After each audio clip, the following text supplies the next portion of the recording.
I'm so excited to see Mr. Queen herself. Shin Hye Sun is back with See You in My 19th Life as Bunji-eum. Based on the webtoon of the same name, the story touches on a little bit of fantasy and the supernatural. Bunji-eum is currently living in her 19th version of herself. You see, she just happens to remember all of her previous lives as she lives, dies, and reincarnates into a new body.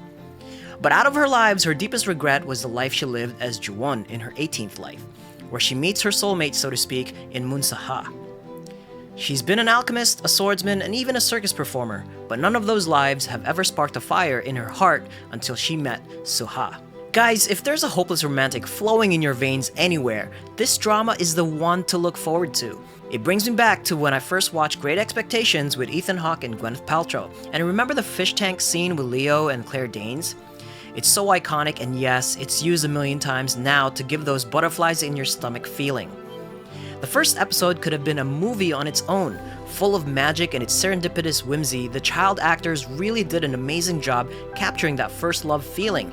And man, the soundtrack just puts it all together into perfection. It was contagious. Not many dramas are able to hook you in with its premise and its story right off the bat. Sometimes it takes 2 or 3 episodes to really pull you in and leave a mark.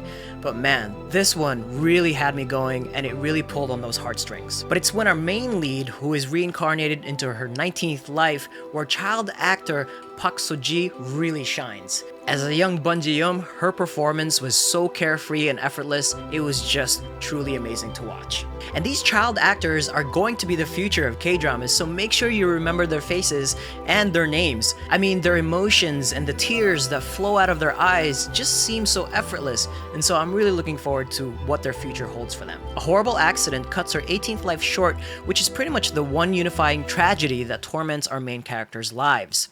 In her 19th life, she is determined to reconnect with Soha and finally live a life worth remembering. Many years pass by, and by episode 2, Soha returns from Germany to restore his mother's hotel back to its glory. Meanwhile, Ji-eum finds her way into the same company on a mission to reunite with her first love. Ji-eum, who's made a name for herself as the girl who knows everything, reunites with her niece from the past whom she now lives with. She's dead set on being by Soha's side to keep her promise from her 18th life. Wouldn't it have been easier if she just straight out told him the truth? Of course not. Why would we want that? This is a K-drama after all. We've got 16 episodes. In any case, she also reunites with her sister Cho-won, who is very much in the background right now, but her story will come to the forefront, I'm sure. There are some forces in the peripheral that will threaten our two soulmates from each other, of course.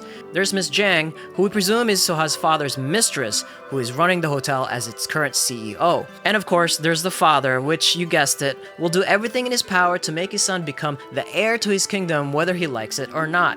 And that will present an obstacle to Soha and Ji-eum's romance. As Ji-eum carefully gives Soha hints about who she really is, he finally remembers one night.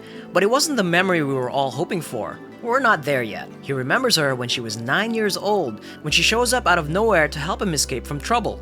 He remembers a piece of cloth that she used to bandage his hand, which he has kept as a memento.